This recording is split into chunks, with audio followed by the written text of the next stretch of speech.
Anyway, but certainly move this one up. Top 5 candidates for Cincinnati. Yeah, this was a demand. This was not your idea. Yeah. This was a demand. No. This was, I was probably eventually going to get to it this week, but with these, you kind of have to move fast because you never know. My Georgia Tech list out the window now because they hired somebody, although I'd kind of already done that one when that job came open. Number 5, Brian Hartline, wide receivers coach at Ohio State, one of the up-and-comers. This would be kind of a jump because he's never been a coordinator before, but he's one of the better recruiters. You see what he's doing with that position at Ohio State. Holy cow, they have all the best ones there.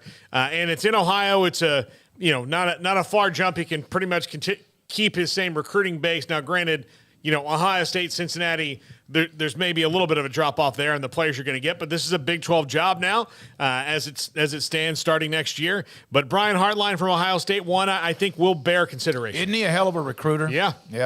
He's basically the reason for all of those 5-star wideouts they get year after year after year, why they can have no Jackson Smith and Jigba and not even notice basically for an entire season and still have a guy probably go win the Blitnikoff after losing Olave. I mean, and Garrett Wilson. Yeah. I mean, so he had, of their trio last year, Olave, Smith and Jigba, and Garrett Wilson lost basically all of those guys. And it didn't hurt them. And probably going to go have a dude win the Blitnikoff. Well, I mean, come on now. So Cincinnati's wide receiver recruiting would be incredible.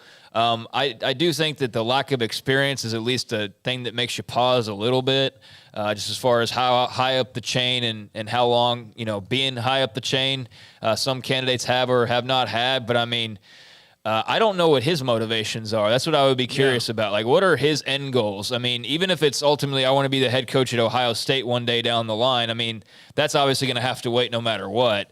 But, what is he looking to do? Is he satisfied waiting for an even bigger opportunity, or is he looking at Cincinnati and saying, like, this is the perfect opportunity? It's in Ohio already. I already know all the high schools around here. I know the deal. I can recruit.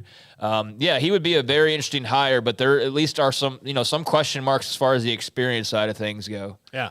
Number 4, Tom Herman. This is look, he's been in the Big 12 before. He's been in Ohio before. Paxton said number 3, so you guys are on the same page. Yeah, like Tom Herman to me makes sense for Cincinnati. Now, I think Tom Herman is someone you have to be able to deal with if you're the AD because he's a big personality and a little bit high-strung. But I think this is the kind of job that Tom Herman could do very, very well at. He's been in Ohio before at Ohio State, so recruiting inroads not any kind of stranger to him. And somebody who is good enough to be a head coach at big level in college football who's not right now. Yeah, it's a good name. It's like he's kind of disappeared. Yeah, I mean, I'm not sure where his, again, motivation lies. I mean, there's some guys you obviously, like Hugh Freeze was clearly angling for a job. Like, we knew that. But, I mean, Hartline, could he stay at Ohio State and gain some more experience and do that? Sure. Could Tom Herman focus more on, TV opportunities or, analyst type of gig before waiting for another opportunity? Who knows? I've seen, both, he would or would not be interested in Cincinnati. So I don't know what's really true there or not. But, yeah, he's familiar with the territory. He's familiar with the Big 12. I would think that this is a really good opportunity to kind of get your foot back in the door because, quite frankly, how else is he getting back in? Like, what other job is going to open up that eventually brings him back to college football as a head coach that would be on par or – because, I don't think, a bigger job's opening up and they're going, let's go get Tom Herman. Yeah. You know what I mean? Okay, the ones we mentioned, USF, no. Well, I don't think that he'd want that. No, that's what I'm saying. Yeah. Cincinnati, UNLV, no. Colorado. Maybe. Yeah. Cincinnati's a better job than that right now. It's not going to be Tulsa. Yeah, no, Cincinnati, yeah. Cincinnati is a better job than Colorado right now, yes, it is. Yeah, so, the Cincinnati's a better job. Number 3, Jim Leonhard got passed over at Wisconsin for Luke Fickell. Maybe a trade. Yeah. This is a guy that they really thought he was going to get the job. Really highly thought of, young defensive coordinator. Maybe this is a shot for him to prove it. Although, if Luke Fickell wins there, it's not like he's going to go anywhere, really. I know that there's bigger jobs in Wisconsin, but Luke Fickell stayed at Cincinnati 3 years longer than he really had to. So, what is that Cincinnati to Wisconsin math? How long would he stay there?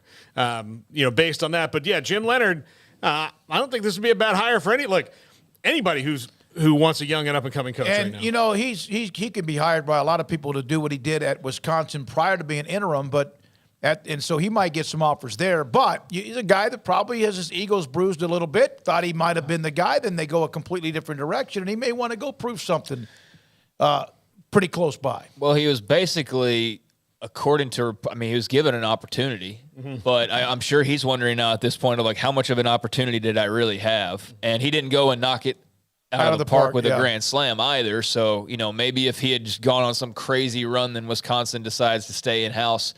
But speaking of staying in-house, where's he been outside of Wisconsin? Absolutely nowhere. Yeah. I mean, that's all he's known as a coach. Obviously spent some time as a player in the NFL and stuff. But, I think that would be a good move, I would think, for Cincinnati. I know that Fickle's also it'd be an interesting trade, but I know Fickle said, in his press conference that he was open to the idea. I just can't see Leonhard sticking around like after that, right? I mean, after having an opportunity and not getting the job and then having the guy who gets it then keeping you on board. I mean, I know that's what happened with Cadillac, but that seems like different circumstances. So, yeah, Jim Leonhard for Cincinnati, I think that'd be very intriguing. Yeah, and Cadillac staying and appears to be pretty thrilled about still being in Auburn. So, number 2, Jesse Minter, the defensive coordinator at Michigan.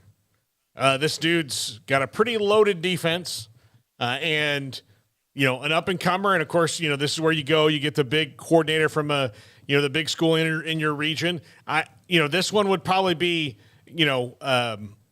a bit of a reach for a lot, you leave Michigan for Cincinnati. But if you're going to be – it's a great job. Luke Fickell's proven it can be that. So I think this is if you want to change, and Luke Fickell was a kind of defensive guy anyway, so why not keep it that way? After watching I am so happy for. I'm not a Michigan. When I used to be younger, I was Ohio State over Michigan, like USC over UCLA, but they have really turned into one nice buzzsaw of a football team on both sides of the football. I like what he's done. Yeah. Who, Michigan? Yeah. Do you know his dad was the head coach of Cincinnati? Mike Minter, right? Not Mike Minter. Rick Minter. Rick Minter. Yeah, so there's that tie-in as well.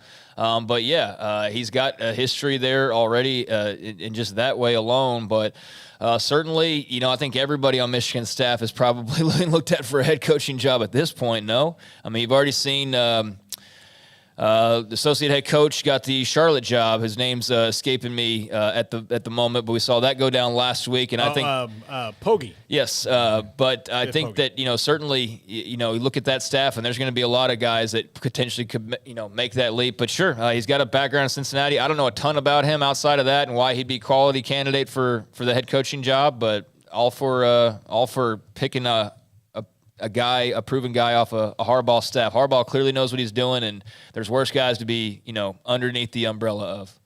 And number 1, Gino Guidugli. He was a quarterback at Cincinnati. He's their offensive coordinator right now. I think this is probably the in-house favorite for most Cincinnati fans. He's called a great offense over a couple of years. Maybe he's ready to take over. Kind of in the same. He's kind of in the same line though as like Brian Hartline. He's been a coordinator though, but. Loves Cincinnati, would appear to maybe want to stay there. Maybe he goes to Wisconsin with Luke Fickell, but this guy's Cincinnati through and through. So in the sense of that, you probably can't get anybody who's going to love the university and promote it more than Gino will. Yeah, I did not know much about him, but if he played there and coached there, then that's one of those in-house deals that maybe they want to keep the continuity of what they have with back in the Big Fickell. East days. Yeah. By the way, Mark D'Antonio, Brian Kelly, Butch Jones, and then, of course, Tuberville